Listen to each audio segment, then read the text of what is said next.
fuego. It's hot, fuego. Caliente, fuego. Hot, fuego. Fuego. It's hot, fuego. It's hot, fuego. Hot, fuego. Fuego. Hot, fuego. Caliente, fuego. Hot, fuego. Fuego. It's hot, fuego. Caliente, fuego. Hot, fuego. Fuego. It's hot, fuego. Caliente, fuego. Hot, fuego.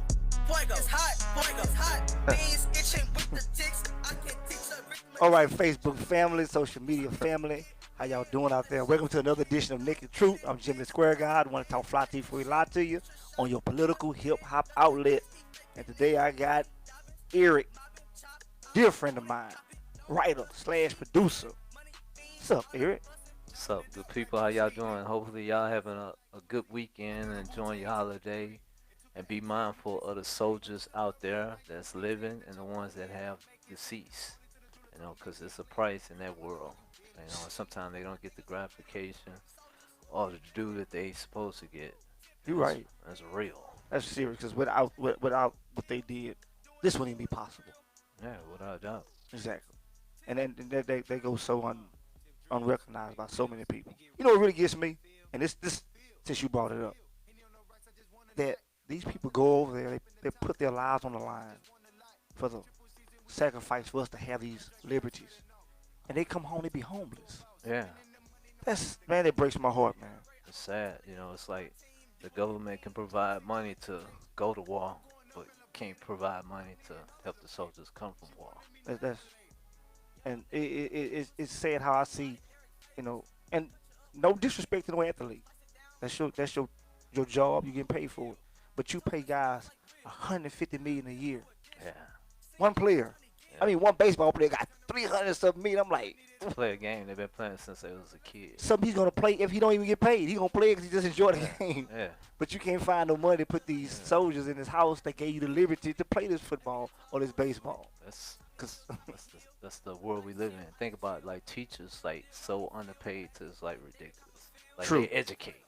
Like everybody who's successful, most of them got a solid education. Yeah. You only with your parents so many hours per day during the week, but you with the teacher like what 40 plus? Yeah. Yeah. And they get no. I'm not gonna say they don't get any credit, but if they don't just do something outstanding or whatnot, you they just go unrecognized. Now they under the gun, because if a kid don't, pass, then it's on them. Oh, if they don't pass, it's on them. But if they pass, it's then sent to the teacher. Yeah, no, it's like, yeah, it's crazy. That's crazy.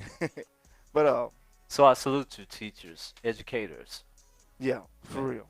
We salute you, teachers, educators. Most definitely again the soldiers out there, because again, without what the sacrifice that they made, nothing would be possible, man. That's real. Cause you got some countries, we take it for granted Yeah. to go to school. It's some countries, it's an honor. To wake up and with bombs exploding, like literally like right outside your Yeah, it's an door. honor to go to school. Like it's real. Over here, we take it for granted. Yeah. Mom, I don't feel good. I don't want to go to school in the morning. Yeah. Shoot, some kids, they can't do that. That's real. But let's get into our topic for today, man. It's kind of crazy, but I think this is something everybody can relate to. They should. What in a relationship? What is your deal breaker? Lies. Lies? Yeah. So you can't stand a liar. Can't stand a liar. And it's not even just about lying to me. If you lie to yourself. If you lie to yourself, then I don't stand a chance. So you see, if you meet a lady, everything is green light to go. Chemistry is perfect. Everything. But if you find out she's lying to herself, and it's something she's not walking the If truth. she lying to herself, it won't be a green light. But you know, a lot of times, a lot of things are not up front. They Yeah. kind of subtle come out as you kind of get a little more comfortable with the person. You kind of take off them impressive clothes. You try to hide this part of yourself, but slowly but surely it's starting to come out. And you really like this lady. If you find out she's a liar, she lied to herself, it's a deal breaker. Yeah. It's like, I think like when you get to a certain age, it's like, the facades need to go out the window. It's like you can lie to everybody else, but you can't lie to yourself. Because at the end of the day, you're still going to be thirsty. If you lie to yourself, you're going to still be chasing a facade that you will never attain because you're lying to yourself. So it's like you have to be truthful to yourself and be like, hey, that's why, years ago when you used to hear older people say, I'll be by myself before I'm unhappy in a relationship, that's what they mean. Yeah. Okay, me, I think those are character flaws, and they can be worked on. So I'm not gonna say But when you say character flaws, what's character flaw? that a lot of times we tell ourselves things that, or we've been doing it for so long that we starting to believe it. And when someone come into our life or into our circle, they can bring clarity to our life as to where we'll recognize something about ourselves that we haven't done in the past. And you can change that. Yeah. I think anything that you can change is almost a character flaw. But so I'm not saying I can deal with a liar. I'm not saying that a liar is not a deal breaker. But I got a crazy one. Man. Tell me the truth, the naked truth. my deal breaker, bad breath. Oh man, that's like, like that shouldn't even be discussed. Like that's like. I'm sorry. We can work on those character flaws, and we can try to get you to stop the lying, get you back to walking in your truth, and we work on that. Yeah. But if there's a problem, breath, it's just something I can't deal with. Yeah. I can't deal with the breath. The mouth and the body, you gotta take care of that. Yeah, you got to. The number is 832-649-8406. Call in and tell us what is your deal breaker. If you're in a relationship or you trying to meet somebody, what is the one thing that you just not gonna tolerate? Just call in and tell us just if it's lying, if it's OCD, if it's she spend too much money, whatever the situation is. What is your deal breaker? 832-649-8406. Mine is breath. I can't deal with the bad breath. Oh yeah. You can't deal with the lying. So tell you what we're gonna do right quick, man. We're gonna while they probably getting the phone number, we're gonna go into this commercial break right quick, and we'll be back.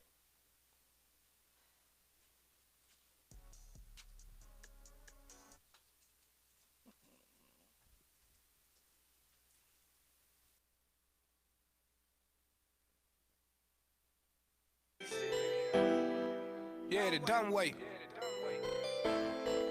Y'all know what the fuck going on, man. Mississippi nigga. You know what Delta nigga. Tryna get a check, nigga. Yeah. Dumb way. Stack me a check, yeah, the dumb way. Fuck no, you hoe, yeah, the dumb way. Take off on the runway. My bitch bad like Beyonce. Dumb way. Dumb way. Killing these hoes, yeah, the dumb way. Dumb way. Dumb way. Never throw a bag, yeah, the dumb way. Stab me a check, yeah, the dumb way. Fuck on your hoe, yeah, the dumb way. Take off on no runway. My bitch look good like Beyonce. Dumb way. Dumb way. Killing these niggas, yeah, the dumb way. Dumb way. Dumb way.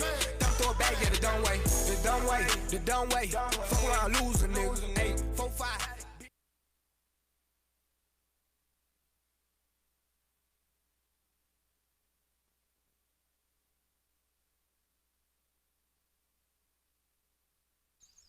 Success on the spectrum, where we make a quality of life possible. Prayer to U of A and Rice. It's College Week on the Naked Truth. It's Fraternity and Sorority Representation Week. Come represent your fraternity and your sorority. Show your moves and share the impact that you have on society. Right here on the Naked Truth. For more details, call 832-649-8406. Again, 832-649-8406. Call, lock your slot. Either be there or you ain't square business. All right, man. All right. We back, man. 832-649-8406. And she say somebody said somebody who said breath. That's my deal breaker. I can deal with a lot of things, as I said. I look at lying and other things as character flaws, and I think I can work with that. If it's something that they're willing to notice about themselves and willing to change, okay, we can work with that. Yeah. Because I don't care what relationship you're in, you have to pick your poison. She can work with the breath. we gonna have to work with it. But You but get that taken care but, of. but the problem is, the issue is when you tell someone that, they be like, "You say my worst thing," and now see that goes somewhere else. People can't take constructive criticism. Yeah, it's the You know, naked truth. you might be though. like, "Babe, I need to talk. Let me ask you something. You know, can you kind of what?" And before you know it, y'all arguing and fighting Oh, about you something. could pull the Martin on her. What's that? That hand. It's the same thing. It signifies the same thing. But the number is 832-649-8406. In a relationship, what is something you cannot deal with? What is your deal breaker? Eric, you say line, I say breath. But right now, let's go bring our guest in, man. This guy is named Anton Dowls. Anton Dowls, he is the man that is trying to dethrone our current mayor. Mayor Sylvester Turner. He's running against Sylvester Turner, and this is what happens. Yeah, They everybody. can be best of friends. Yeah. But if he's running for the main position, his plan is to dethrone him. I mean, everybody have their own vision of, what they want to bring to the table. Obviously, he have his values and his point of views that he want to like reach out and help the community. So Very true. And one of the things I like getting guys like this on, or just people that's running for office, period. Because a lot of times we don't feel that our vote count. And I want to be wanting people to come in and kind of reinstill that faith. Because since Obama left office, black folks a lot of young black people don't even think about politics no more. yeah, it's sad. 'cause It's sad. It's like they really don't know that much about politics, and it's like it's so critical to know, like the councilmen and the judges, not just the big, the senators, because like you have to deal with your community, and it's like the councilmen, the judges, and those are the individuals that deal directly with your community. So it's like you need to know that information, much as you know the president and the senators. And man, you so right. And we don't realize the local officials has a more impact on what we're looking for than the White House. Yeah. So we're so focused on what's going on there and not here, and we're trying to get something fixed over here and trying to go there to get it fixed, and it ain't gonna get fixed. Yeah, because they our voice. Exactly. Yeah. So let's go ahead and bring him in, man. Come on in, Mr. Antoine Dowis. How you doing, man? Yeah, I'm doing Oh, real come on, good. Man, come on around. All right. Come on around here, sir. How you doing, man? I'm doing real good, real good. Introduce yourself, man. I said introduce yourself. Oh, well, I'm Anton Dowls. I'm running for mayor of Houston. I'm a transplant. A lot of people here are, it's natural born, or they come from Louisiana or many other places. And so I live here in the Alief area, District F. I originally was running for District F, City Council. Mm-hmm. And then somebody spoke to me and said, "Hey, man, you sound like you could be a mayor." And I was like, "Oh, what?" And I was like, "Yeah, that's a lot." And then next thing you know, I start hearing that voice in the back of my head. It's like, "Run for mayor, run for mayor." And I'm like, "Thanks, God. Okay." Because I'm a firm believer that you move when God tells you to move. Mm-hmm. So, you don't fight that. It's like a lot of people that have that calling to become ministers. God's been knocking on them. I need you. To go out there and minister to the people. I'm going to give you everything you need to know and everything you need to get it done. And we're like, me? I'm not ready for that. I like to do a little things, But we really need to learn how to just take those calls and heed them, And so here I am, ready to be mayor of Houston. I'm going to ask you one question before we get into the other stuff. You got jitters? I had to ask you that. I had to ask you. You got the jitters. I think one of the biggest things that all of us have is that as soon as you're put in a predicament to where you have to now open your life up, open yourself up to everybody and their judgment and ridicule, anybody, I think we get nervous. And so I find my comfort in helping people. So it's a big deal for me. So not necessarily jitters. I'm anxious more so than anything else. I can't wait for November. Okay. And from this point on up to November, what are you doing to impact the voters? So one of the things I'm doing, I'm actually taking the vote or my campaign. Well, let me reverse that. It's not really a campaign.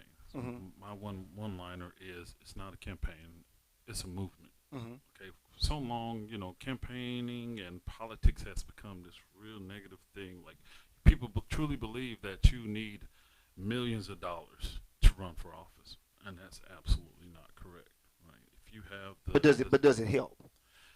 it influences it greatly, right? Your chances of winning. It does. But what we're going to do is we're actually going to come out and talk to you. I'm going to shake your hand. I'm going to hug you. I'm going to talk to you, and I'm going to hear you. And that's a big thing that I think a lot of politicians forgot how to do.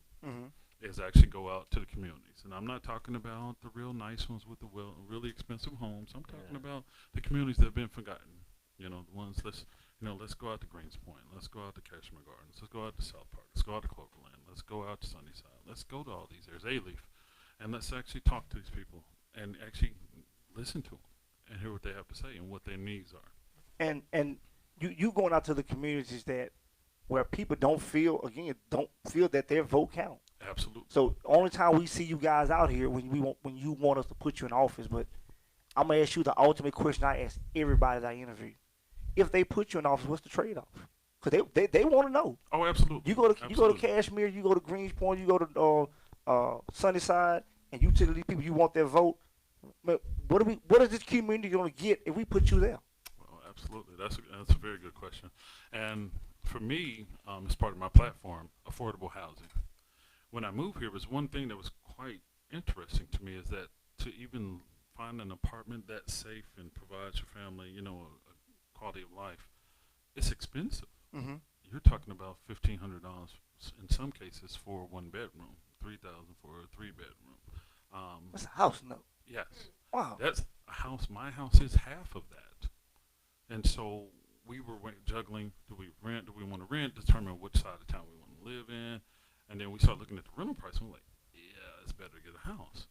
And so, but everybody doesn't have that luxury, and that's unfortunate. And that's one of my biggest concerns is affordable housing. We're going to change that. Like we're going to work with the builders and developers and other programs, government programs, to try to help build. See, people say low-income housing, but when you hear low-income housing, what does that sound like? What's the picture you get in your mind? The area? Yeah, just yeah, exactly. There's certain areas you go, yeah, that's low-income housing. Yeah, certain parts of Fifth Ward, hood homes. Yeah. Yeah. And see, no, we want to change that because see, everybody's deserving of quality of living, right? Quality of life, and a nice, safe place to live. Right? It's a human right. And so, for me, what that looks like is maybe if you've been down here on Wilcrest, Aria Apartments, the new apartments they built right down the street from Kip. Those type of apartments where it's based upon your income and you can have a nice place to stay with nice appliances, good parking, safe, gates and everything, and everybody hopefully wants to keep it that way, right? Along with that, we want to try to increase the amount of patrols from police department. If you notice some areas, they tell me all the time, you can't get a cop over here. Like, good luck calling the cop. Either they're going to show up late or they're not coming. And that's unfortunate. They all over here. Yeah, they're somewhere. Yeah. They're somewhere. But, and a lot of people would say that that's, contributed by the fact that we don't have as many officers. Like Chicago has, I think, 15,000 police officers, and they're a much smaller city than we are. But here's the deal. And a bright individual spoke this to me a couple of meetings ago at a town hall by a city council member. He said, maybe it's not that we're short officers. Maybe it's that the allocation is wrong. Maybe they're allocating more officers over here than they are over here, or to this program versus to this community. And so one of the things that I want to do, I'm big on organization, right? Let's go in. If we have an issue, let's go in and let's look at where the problems are and what we can do to try to fix them without spending extra money. Because what we have here is a spending problem in Houston. We have the money. Okay, and on that note, last night I was telling a lot of people who was going to be on the show, and some of them have firefighters in their families. And right now that's a major issue. Oh, so what's that, Proposition B? Yes. So that is a major issue, and people want to know. A lot of people mad at Sylvester Turner. Absolutely. Some people understand it. Some people say that he did say it was a bad thing, but right now the person that's sitting in office gets the blame. And people want to know, What do you think about Proposition B? Okay, so first I would speak to it from professional standpoint. Mm-hmm. I'm a former union rep. I was under the CWA Communication Workers of America in Kansas City, so I kind of understand the collective bargaining agreements, and then also budgeting from being a business owner. I'm disappointed in both parties, Mm-hmm. and I would say that Mayor Turner. I truly have nothing against Mayor Turner. Mm-hmm. I do not. What I saw was an individual that wasn't very forthcoming with Houston as far as why why we shouldn't do it, why it's a bad idea. He said, it's not in the budget, but yeah, it's not in the budget, but teach people what a budget means. You can't.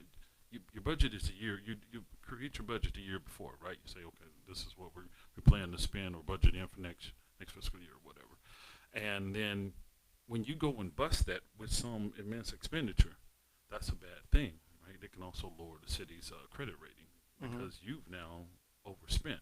And if that truly was going to cost us $100 million, yes, that's a big deal. That's $100 million you did not budget in. Mm-hmm. But at the same time, one of my biggest concerns is that the firefighters have been paid this low wage for so long. So this goes back several administrations that no one actually took into account. Hey, these people, it floods here. So who's the first person, if you're stuck in your car and floodwaters, is going to come out there? Absolutely. Mm-hmm. If your house is on fire and you're trapped, who's coming in there to get you? Mm-hmm. So or if you pull up to a fire station because maybe the unfortunate has happened and your child is choking on a piece of candy in the back seat. You pull in, who's going to come out rushing to save your child's life? Firefighter. Exactly. So they absolutely deserve a fair wage, and it's unfortunate that this has gotten as bad as it's gotten. This conversation, this bickering, it seems almost childish to me. Mm-hmm. For me, it wouldn't have never happened because I would have sat at the table. I understand the rules of collective bargaining, and I would have sat there and said, hey, this is what we need to do. And because of the financial strain or whatever, or where the budget is at this point, can we do this? Phase it in, we'll make it top heavy so that at least our firefighters are getting a good chunk of something up front. Or, hey, it'll help us better if we do 3% here, maybe 6% the next year, and then 12% on the back end. So we can definitely plan for that. Mm-hmm. Because you cannot just go out, like if I give you $100 million right now, and I say, hey, there's a building down the street for $100 million, let's go buy it. Do you think that's really smart for us to go and spend that whole $100 million right now? No. Absolutely. So the business side says that we have to be not technically frugal, but we need to consider where we're placing our money. But we also need to take into account that the city's most valuable assets are employees, and that goes beyond firefighters. That's wastewater, that's police officers, that's our trash collectors, that's everybody that works for the city. Mm-hmm. Because guess what? They work hard every day. And they have the same issues that other Houstonians have when they go and they can barely afford to live in a nice house, or they can barely afford to send their kids to a good college. Make a blue bit. And so There you go. that is a big issue, Mm-hmm. and I think that the firefighter thing has really truly created a serious divide between our residents, because you got people saying, well, they understand the business side of it. Well, hey, you just can't go out doing this. Well, then you got people say, well, firefighters deserve it no matter what. The truth of it is they're both right. So basically, you're saying the city of Houston needs more accountability. Absolutely. Absolutely. More accountability, more fiscal responsibility. We need to really, truly have. Because I'm listening to you, and when you was talking about flooding, and if you look around, like in Third Ward and Midtown and Heights, it's so much construction. And guess what? If it's already been flooding over there, and you add buildings, and the drainage system is already overwhelmed, then guess what? It's gonna create even more flooding. Absolutely. But Right. it's money, so somebody getting kickbacks because like you allowing them to pass, because they have to get permits, and Yep. they have to pass, and it's like you already know it's a problem over there. Absolutely. So Absolutely. individuals in those departments need to be held accountable because it's like Well, you're absolutely right. And And that's that'll- one of my concerns. that makes you take resources from fire department that could be going over here to actually fight a fire. Now they have to go over here and save somebody who might be drowning because the Flood. infrastructure over here is like overwhelmed.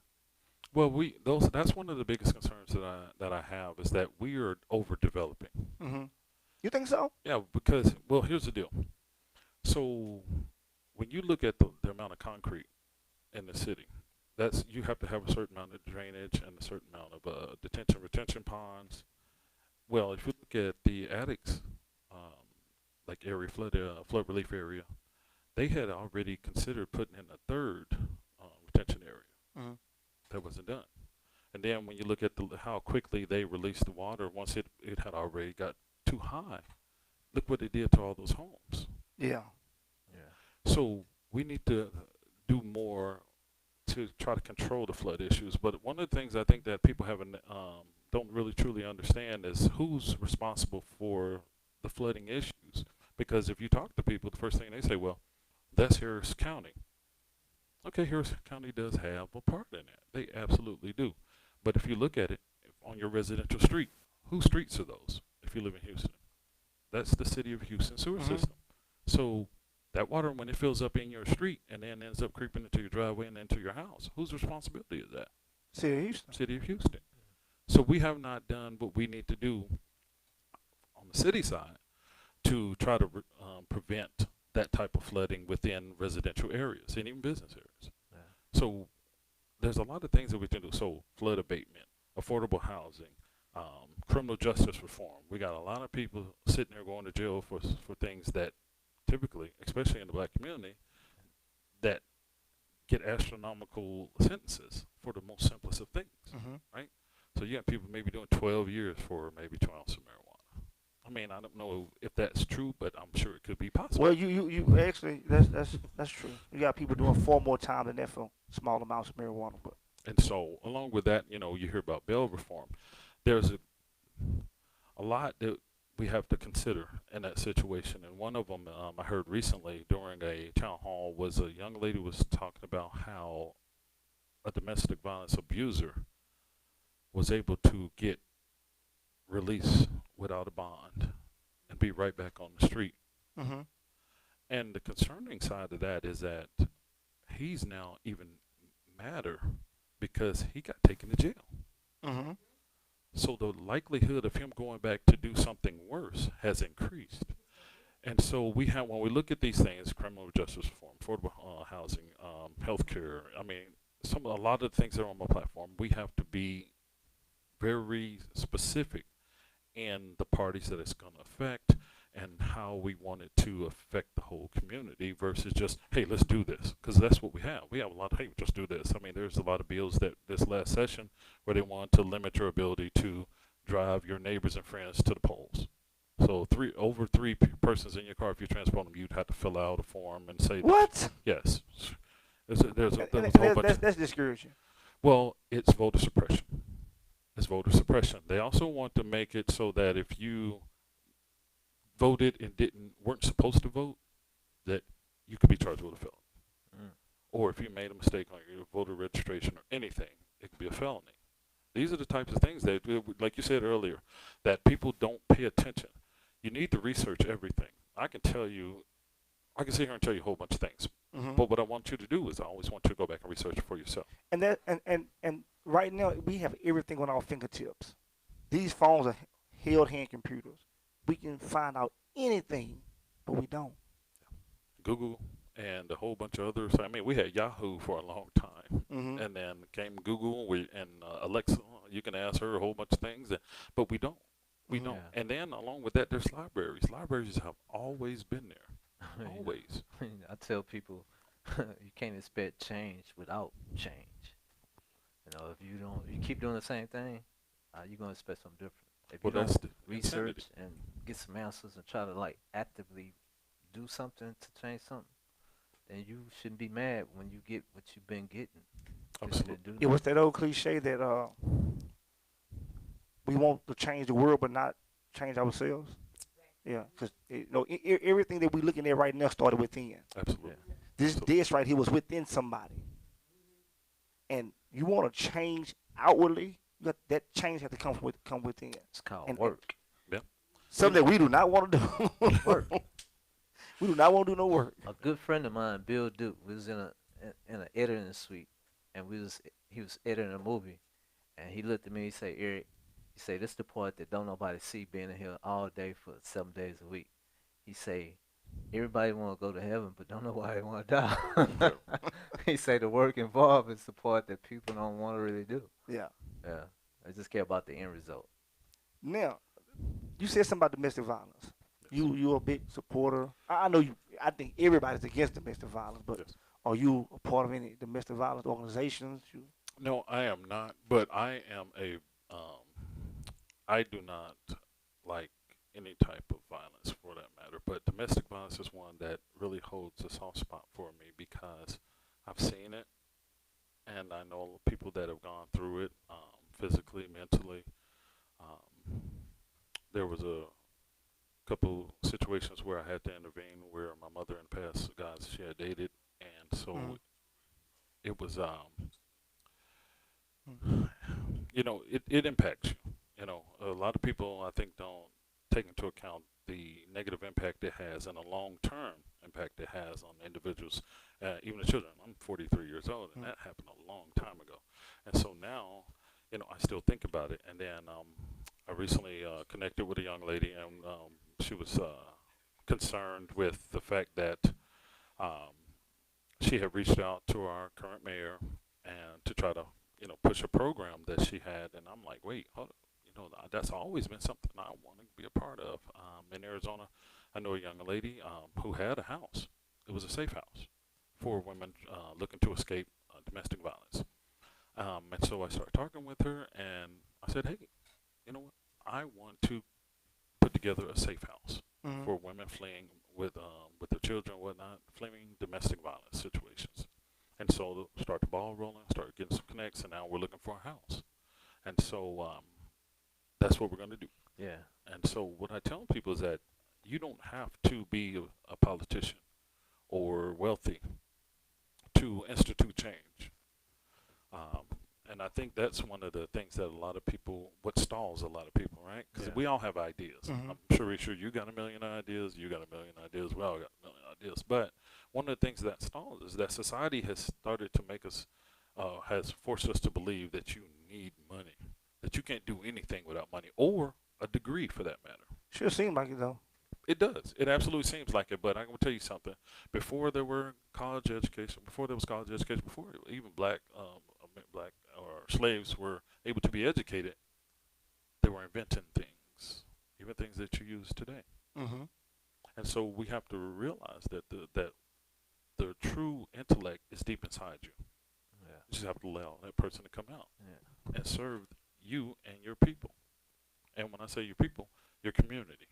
No matter who it is, black, white, Asian, Hispanic, it does not matter.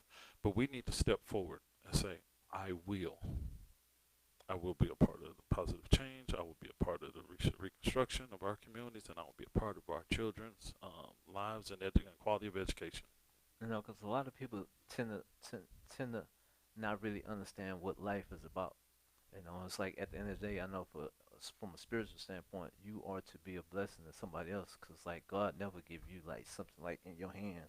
Normally it come from somebody else. And that's it's all about giving back and and like what you talked about with the sex slaves and the abuse and stuff, man. Like that is like close to everybody home. Yes. Our neighbor, it's like so many people turn the eye, don't pay attention, because like in this day, everything is fast. The food made fast, everything work, production. But the cost of life, the cost of life is priceless. It really is. It really is. And one of the things I tell them about, so let me stop here. So I went to, I'm very active in the school district, Alief ISD, volunteering where my kids go to school, and then just kind of like talking to everybody going to school board meetings. Well, I got invited to kind of like a training. It was about human trafficking. It was an organization that some students, a part of some club had at Taylor High School, had invited this organization about that deals with human trafficking. Was it Landy? The Landy? You know what? I have the card and I forgot, but I will tell you this was eye-opening. I mean, you don't pay attention to some of these things until somebody shows you this is what's going on. And I absolutely tell any parent, you need to go to these trainings because it will help you identify when some guy has really got in your daughter's head and has her out here working. I mean, it could happen. You will end up passing by her here on this and that and wouldn't even know it. Or would recognize and go, what are you doing here? Because a lot of times you don't see it. I think one of the things I notice when women are out there like that, they'll start getting isolated. So that person starts to keep them from friends and family. They'll say they're too busy. Hey, oh no, he wants to hang out with me tonight. And then it'll keep happening, until you totally don't even talk to anymore. Yeah. That's because he's trying to make it so that you no longer have a support system or anybody that's going to come to your aid or to your rescue. And then it starts with the dependency part. No, you know what? I did this for you. I need you. You need to do this. Yeah. And so we need to be aware of those signs, especially being a father. That training was absolutely And you scary. have a daughter. I mean, it was. You have a daughter? Yes. I know you. I know yes. it's scary. I'll be honest with you. When I was sitting there, I was just getting hot, just knowing that somebody's daughter, right at that moment, even right now as we talk, somebody's daughter is being broken and coached and pushed into the sex trade. Yeah, you know what? One of my friends, she's a doctor in Los Angeles. She was telling me about it's even in families, like literally, like she was like, some families start that, and it's like, whoa, like dads doing their daughters and just like keeping them isolated and destroying their mind. I'm like, man, like you gotta be a sick individual. I just don't understand how.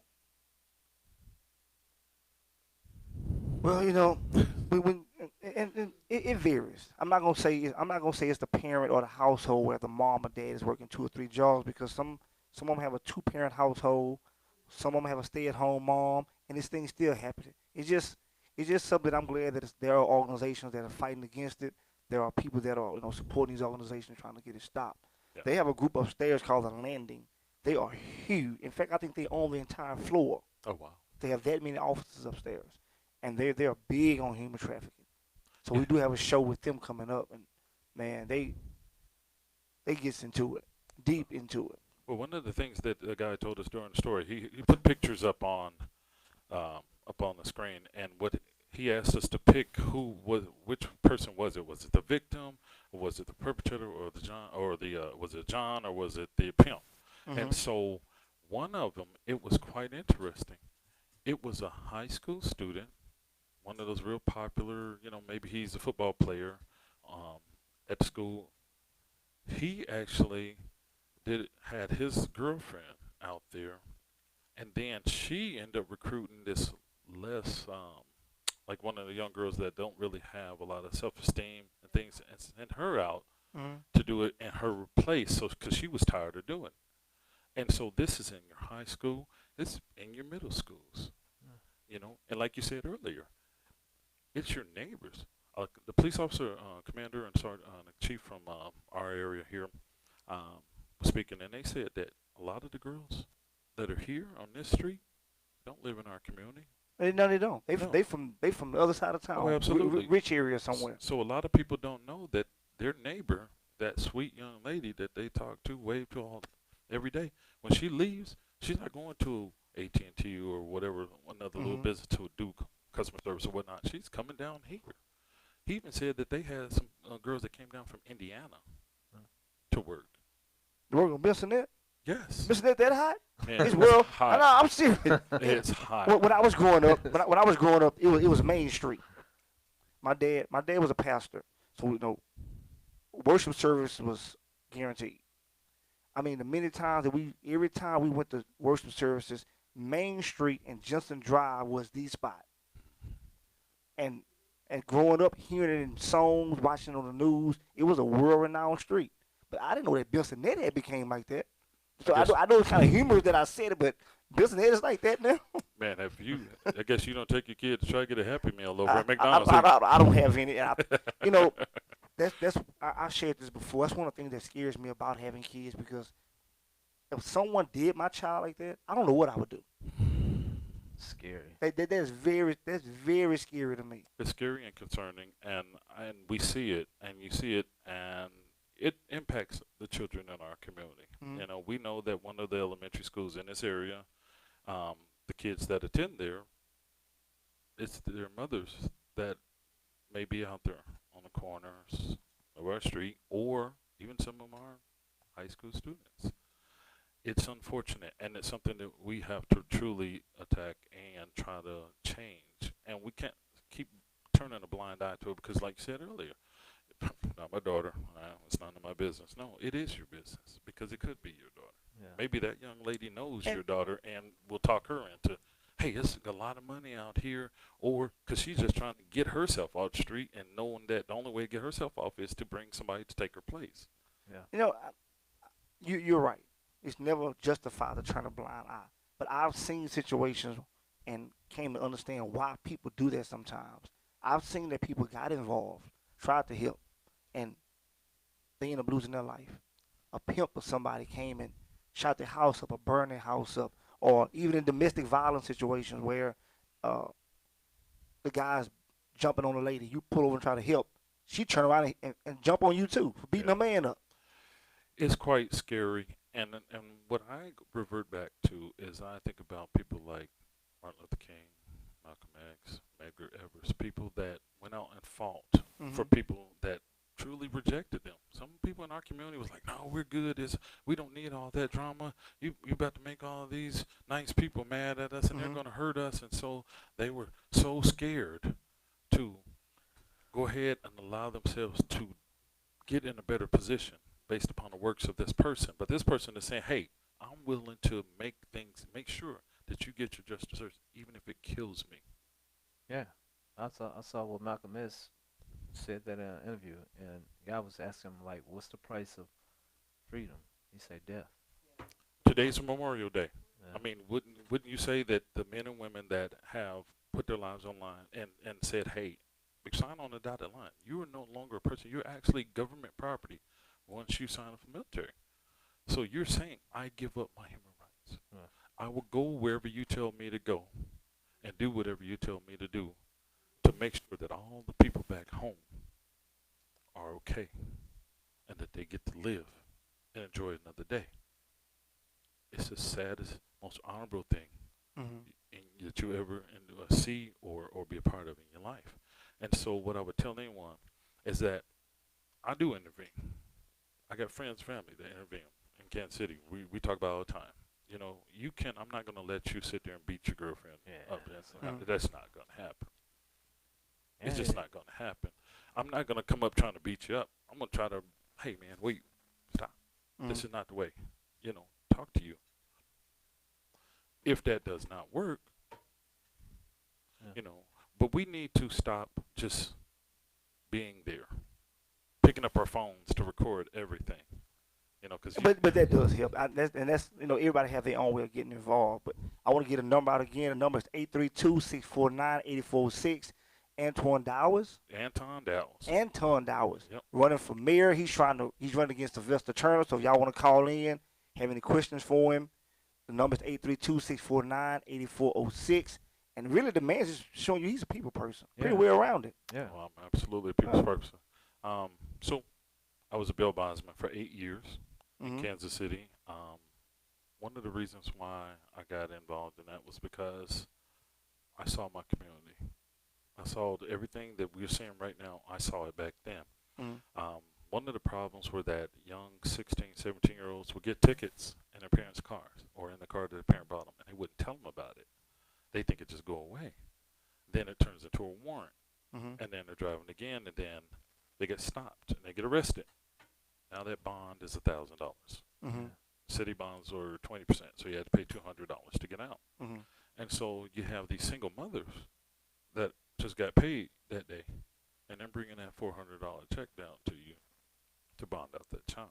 Which they really need their money for rent, Absolutely. food. Oh, absolutely. A lot of times it's at the end of the month, so you knew it was for rent. And I wasn't like, I hear a lot of people here in Houston say, oh, you're a bail bondsman. Oh, my God. No. I don't think like guys you have here. Because I took an hour of those young men and women's time to talk to them. As soon as you got out of jail and you came back to the office to take your picture and give me other information, you got to talk. Yeah. Oh, and you didn't like that talk. Mhm. Because that talk came from a person that knew exactly where you were headed. Because I have friends, family that have been in prison ultimately almost all their life. Mhm. They went in 18 and now they just got out in their 30s. Wow. So I'd have that conversation and they'd get mad. Oh, man, you acting like you're my daddy. No, if I was your daddy, you wouldn't even been in there because I'd have beat you. You already got a whooping. We're old school. Now I'm gonna bring someone in that's a supporter of you that really introduced you to the show. Yumika. What's with that mom? Come on, Miss Yumika. Sad. I was going to give you mine. I want to sit by Eric because Eric has so much knowledge. It's awesome. No, you sit right here. It really I is want that camera to awesome. catch you. Miss Yumika, how you doing? Hi guys, I'm fine, thank you. And thank you for the kind compliment. Yeah. I see that you're really passionate about domestic violence too. Just life, period. You know, life is precious. You know, I've been blessed to like do some things and travel, and you know, I tell my daughters all the time, it's like y'all blessed. Like y'all have cell phones. Y'all have traveled to almost every city in the United States.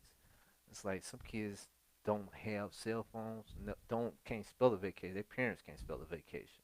You know, Right. because like they struggling to get from one day to the next day. So you got to be grateful and thankful. Yeah. Yeah. So I appreciate that. In actuality, I spoke with Mr. Anton because I was curious. I want to know his stand on domestic violence because everyone else that I have reached out to that's running for some type of office Mm-hmm. don't have the time to talk about it. Mm. So I want to get his feel on things and to see exactly what can you offer a woman that you know if you're not in a social status, well then she don't matter. Yeah. You know, Well, 'cause I think she's he put up. there on Fifth Ward versus a woman being beat in River Oaks. Who you think gonna get the most attention quickly? One of her votes. Yeah. Exactly. Yeah. Exactly. And I have a problem with that. I really do. But I think honestly, and I'm not just saying it because he's here, but I think he put a good. I think he really put his heart on the table about domestic violence. Yes, He really did. exactly. Because when I spoke to him, I'm like, wow. Yeah. Like, wow, you know. And, you know, I was explaining to him that Reviving and Restoring Pearls, June 22nd, we're going to offer the first self-defense and physical fitness class at 500 Greens Road. Mm-hmm. And Judge Barbara Rice, she's gonna make sure that she gets it out there at the federal courthouse. And that's the type of people we need that care. Don't tell me you care, show me you care. That's right. Yeah. Show me you care. I can hear you talk all day long. You know, you got a cliche that says after all is said and done, there's more being said than done, and which says a lot of people talk on the talk but don't walk the walk. Exactly. I can tell you all day about me, the things I know about domestic violence, but when it come down to actually putting in the work to stop this thing, I never had time. And I And- appreciate you being honest about that. You know, at least you honest. No, I'm not saying me. I'm just saying that what Oh, people do. okay. But yeah. No, people. Kind of hurt my heart. But I was gonna go ahead and be nice about it. No, there were people. They'll say something. They'll tell you what they agree with you, and it come down to actually coming out to rallies or doing what they can do in their position to stop it. They just don't have time to do it. But you know what? Rallies, they're not gonna solve anything. No, You but can have a rally all day long. It's not gonna solve anything. And a lot of people don't want to get involved when they see that happens because a person that's being abused will likely go back 7 times. let me ask you this. No, it's not. I don't think it's just one way to solve a problem. No, it's rallies, protests, and people coming together, town hall meetings, whatnot. What do you think that needs to be actually be done to put a big damper on domestic violence? Stricter laws. I have a friend, for instance, she was shot in the stomach, and guess what? Her husband got out on bond. Well, And I, it's the same thing with the Malaya case, Malaya Davis case. You A know- lot of people are mad because he got out on he has a bond, but That's part of the law. You can't deny a man a bond.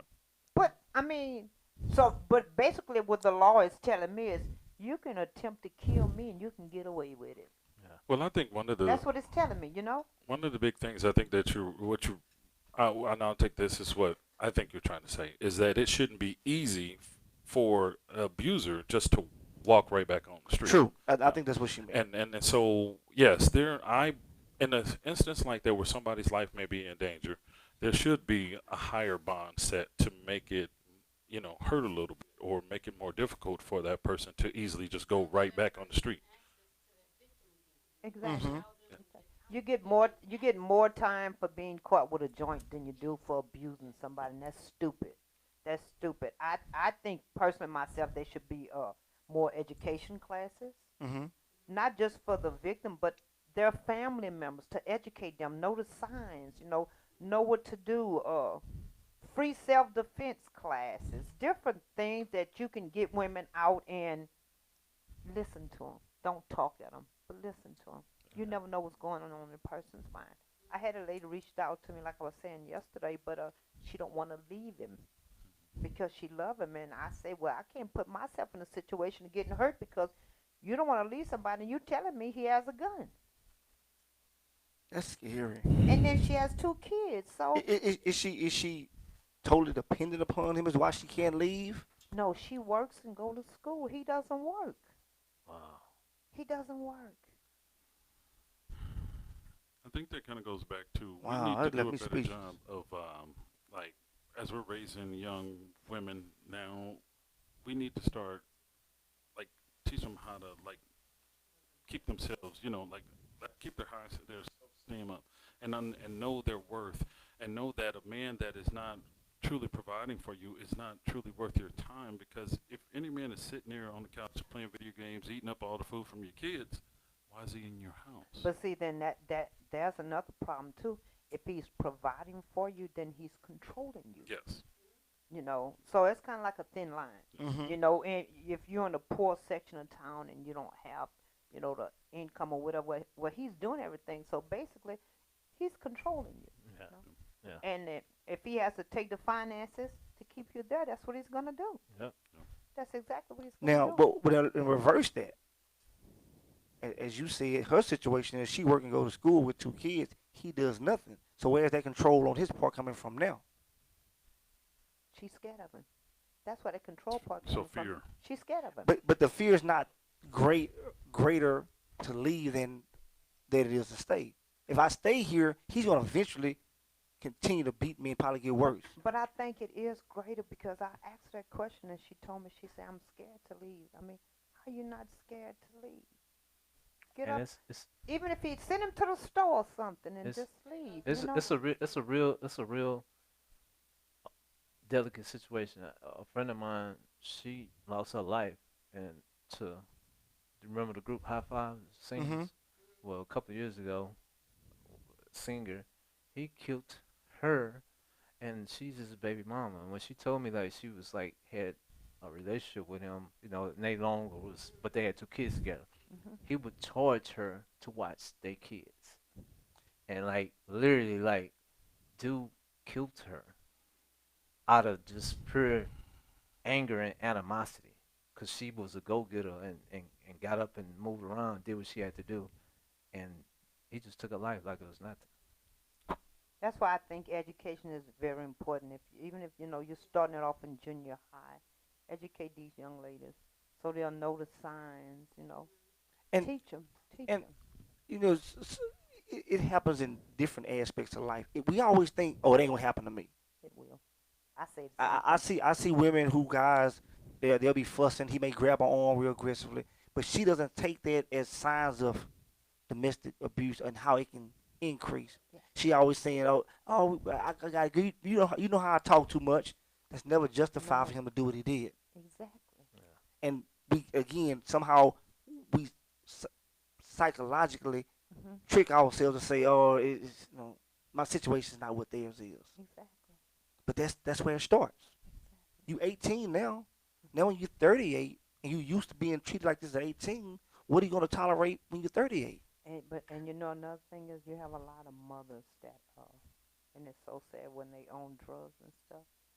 They will allow their young daughter to be involved with an older guy that's out there doing wrong because they can supply her what she needs. Okay, That's sad. so when she can't get well, when the young daughter don't want to do it anymore, then that's when the abuse comes in. Yep. Mama gonna get mad. Mama gonna slap you upside your head. Besides him slapping you. In upside addition your to that, head. we got this. We got to. After this, we got to let y'all introduce. Y'all where y'all gonna be reached at. We have to go, but so many women got that notion in their head. I'd rather have a piece of man than no man at all. I don't want no man if I gotta go through that. Oh, no So many people has bought into that. But see, Man, and that's sad. see, that's what, and on a spiritual aspect, women need to be taught. You were designed by the master designer. You are original. You can't be duplicated. Yeah. You gotta value yourself. But we as parents, we have to help out. And men too, like they don't realize like a woman is God created a woman to help you.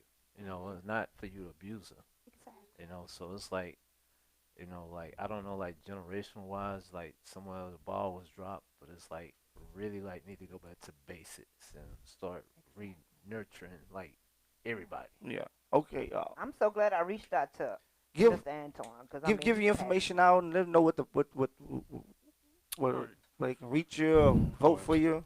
So we can wrap it up. My web address is www.anton, mayor, mayor.com. My email address is antonformayor.com. Mm-hmm.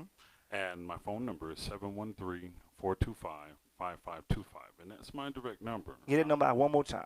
That is 713-425-5525. Okay. And Miss Yumika.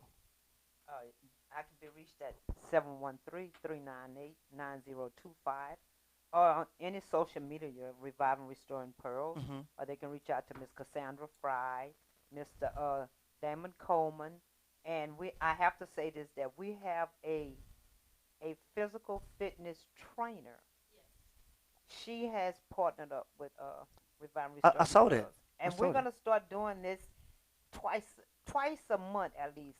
So like she says, so ladies can love who they are now, and they can fall in love with who they're gonna become. Well, you need to bring her on the show because a lot of times people work out and think it's just about me getting in shape, No. but it has something to do with this as It's well. mine. And you need to get her on the show so she can explain that. Yes, sir. I will. That's the educational process that you were speaking to women. Yes, need. sir. So before we go, Yes, I'd get sir. Yes, killed sir. if I didn't do this. Please do it. You know, I'd like to thank all the people that have helped me thus far and helped push this movement, especially Lanita Hale. She's been a very good resource. And I really appreciate everybody that has actually taken this movement and said, hey, this is what I want to be a part of, and we need to do this. And so thank you all. Thank you, Nick. I promise you, we're going to do it. I know. All right. I feel it in my heart. I really feel that you're really passionate and you're honest about it. Yeah. Well, that's our show. We thank y'all again for tuning in. Get out there and vote for this man or vote. Remember, if you don't vote, you already voted. Exactly. Exactly. You made your choice. So that's our show for today. I'm Jimmy the Square Guy, the one talk fly T for lie to you. On your political hip hop outlet, the Naked Truth. And we will see y'all again Wednesday here at 5:30 to 6:30. You coming out for the self-defense and physical fitness? What day is it? On June 26th? 27th. No, my sister's getting married on that day. Yes, my wanna sister's come getting married out? on that day. I'll probably be at the wedding too. See, that's what I'm saying. Nobody wants to get involved. Well, I'm giving my sister. I'm giving my sister away. She's going to put you on the line like that. That was a good uppercut. That was a good one there. Oh, she stuck that in there. Caliente, fuego, hot, fuego, fuego. It's hot, fuego. It's hot, fuego, hot, fuego.